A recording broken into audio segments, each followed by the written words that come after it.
So, where do I click again to record this video? I do not remember, and the boys promised me to help. Where are they? Boys! Hamish! Harris! Hubert! Where are you? I need help! Okay, so a red light should be on. And the red light is on, so... Oh! Hello everyone! Sorry about that, I'm very embarrassed now. As you might already know and already noticed, I'm not very good with technology. By the way, I think I meant to say hi, welcome to another video of Once Upon a Story. I'm Merida from Brave. Today I'm gonna read you my story and my book. I'm going to show you what we're gonna read today. There we go. This is my lovely book. Ta-da. Okay, so sorry about my outfit. Forgot to say. I know Joy's not gonna be happy about this. I'm in my casual clothes, but I'm chilling at home, so I'm not like one of those princesses that need to get ready and with the dresses and everything and with the hair. My hair looks crazy all the time and I'm not bothered. I like it like this. Okay, so before we start, I wanted to show you my face paint today. There we go. Can you see a bit better? A little bit? Okay, so I like to play with my hair. So you might not know what this is yet, but you're gonna discover it very soon, okay? I'm gonna meet a few of them in my story and they're gonna be very important because they're gonna help me. So when we see each other again at the end of our book, you are going to be able to tell me who they are. The boys said they wanted to listen to our story, but I don't know where they are now. Of course, who knows? Troublemakers. Well, this is my life with 3 little brothers. Boys, yes. Okay, boys, I'm starting by the way if you want to listen to the story. Oh well, we're gonna start now, so see you soon.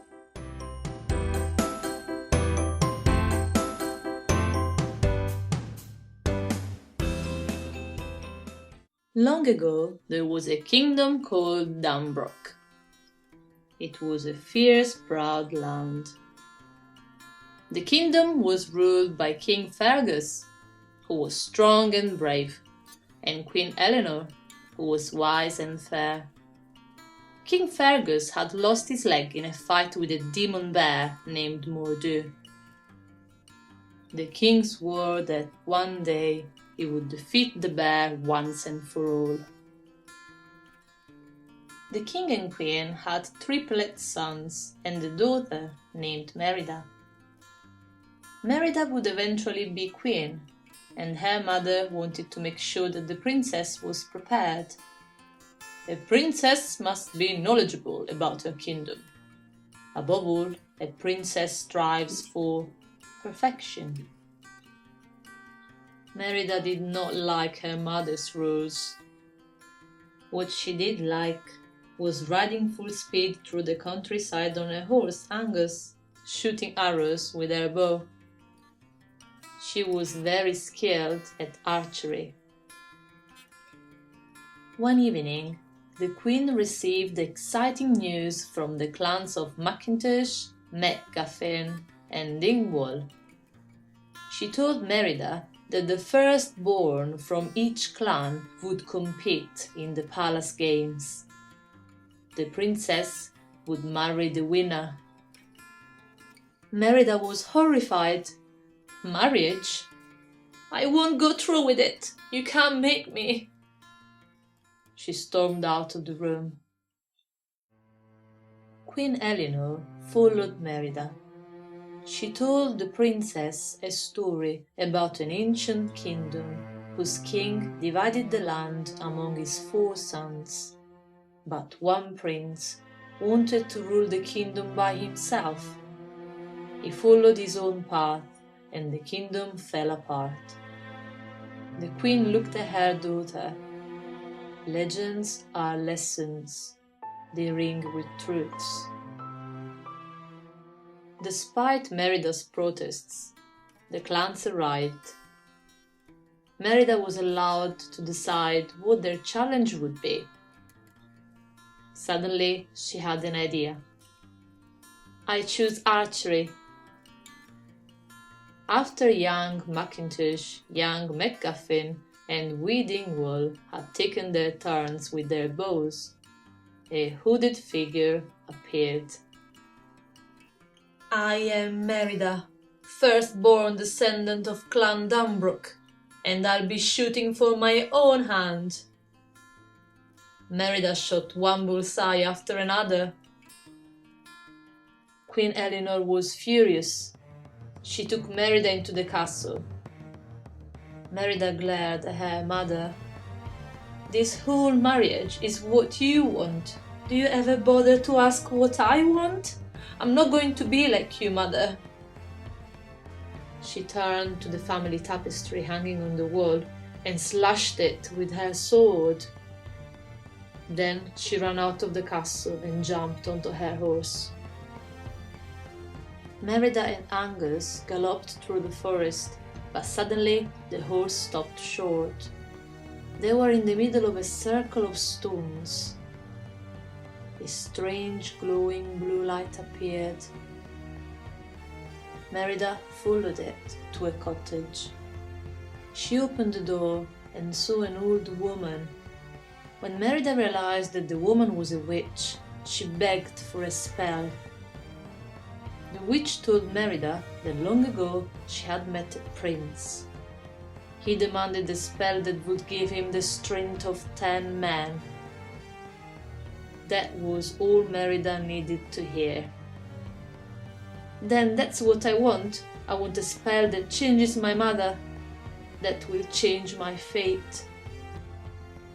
The witch began throwing things into a cauldron. It bubbled and exploded. The witch pulled out a dainty cake. Merida went home and gave the cake to her mother. It's a peace offering. The queen smiled, glad their daughter had returned. She tried the cake, but nothing happened. Then, as the two walked down the hallway, Queen Eleanor stumbled. Oh, suddenly I'm not so well. Merida put her mother to bed and sat by her side. After a few moments, the queen stood up. As the sheet fell away from her, there, in front of Merida, stood a bear! Merida couldn't believe her eyes. Her mother was a bear. Merida knew she had to get her mother out of the castle. If the king saw a bear, he would surely kill it. Meanwhile, the triplets had found the spell cake. They gobbled it up, and suddenly they too started to feel a bit strange. Merida and Queen Eleanor raced to the woods. They needed to reverse the spell, but night had fallen, so they took shelter. The next morning, Merida showed their mother how to catch fish in a stream. For the first time in a while, they had fun together. Finally, the pair found the witch's cottage, but no one was there. Merida jumped. A voice was coming from the witch's cauldron. It told her, "Fate be changed, look inside, mend the bond torn by pride." Then the same blue light appeared. It led them deeper into the woods, to a crumbling ruin Merida looked around in confusion. Suddenly, the ground gave way underneath her. The princess landed in an ancient throne room. There she saw a stone tablet with 4 princes. One of them had been broken off. Merida gasped. The prince in her mother's story and the one in the witch's story were the same. Merida looked around. There were bones on the floor and claw marks on the walls. The princess gulped. Oh no! The prince became Mor'du! She turned and saw the evil bear behind her. Merida barely escaped Mor'du. She and Queen Eleanor ran like the wind through the woods. Merida knew that if they didn't reverse the spell soon, the queen could remain a bear forever, like the prince. She remembered the witch's words. Mend the bond torn by pride. We have to get back to the castle. I know what to do. It's the tapestry. In the castle, they found the clans in the middle of a huge battle. King Fergus was furious. None of your sons are fit to marry my daughter. Lord Dingwall did not like that. Then our alliance is over. This means war. Merida realized that she needed to stop the fighting and decide who she would marry. She faced the crowd. Our clans were once enemies, but when invaders threatened us from the sea, you joined together to defend our lands. It was an alliance forged in bravery and friendship, and it lives to this day. And I know now that I need to amend my mistake and mend our bond. Merida looked toward her mother, who was hidden. The queen was gesturing to say that Merida didn't have to choose. Merida understood at once. I've decided to do what's right and break tradition. My mother, the queen, feels in her heart that we be free to write our own story, follow our hearts, and find love in our own time. As the crowd cheered, Merida rushed the queen to the tapestry room. Suddenly, King Fergus threw open the door. Merida knew her mother was in danger. "Ma'am, run!" King Fergus rushed after the bear. Merida grabbed the needle, some thread, and the tapestry. She was sure she could break this spell. She found her brothers, who had turned into little bear cubs, and they sped towards the woods on Angus. Merida frantically sewed the torn tapestry. King Fergus and the hunting party had caught Queen Eleanor. Lord MacGuffin led the pack. "We've got you now!" The queen roared in terror as the king raised his sword, but Merida suddenly burst out of the woods with her own sword. "I'll not let you kill my mother." Just then, a huge beast stepped into the ring of stones. His eyes gleamed evilly. Merida gasped. "Mor'du!" The demon bear swatted the hunters away like flies. He tossed King Fergus into the stones. Then he turned to Merida. Queen Eleanor roared. She attacked Mor'du. The bears slashed at each other, but the queen fooled Mor'du into charging a broken stone. The stone toppled over, crushing the demon bear. Merida rushed to her mother and placed the mended tapestry over her. Nothing happened.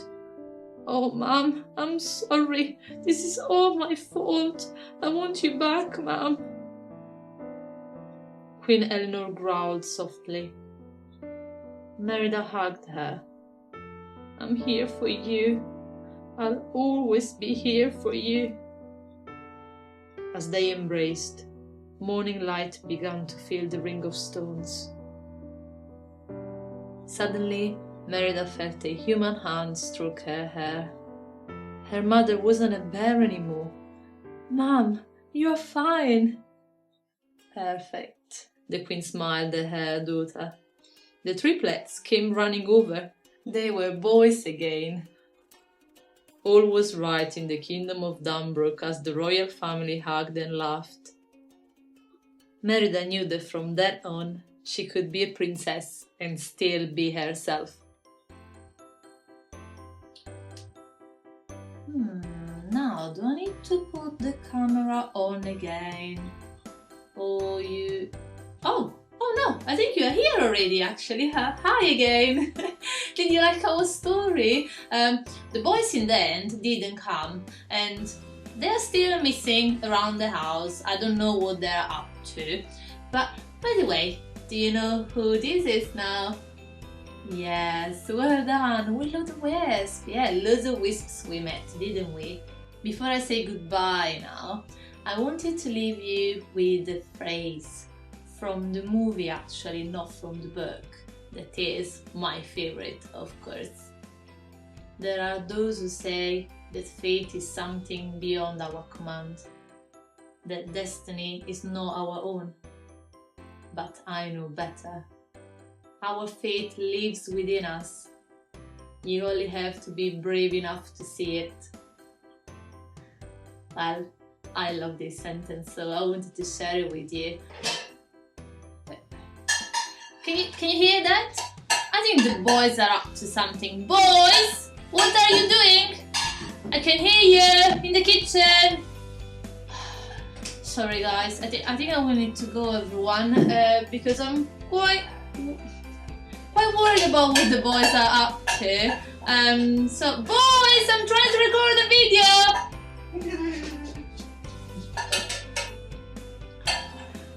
I don't know.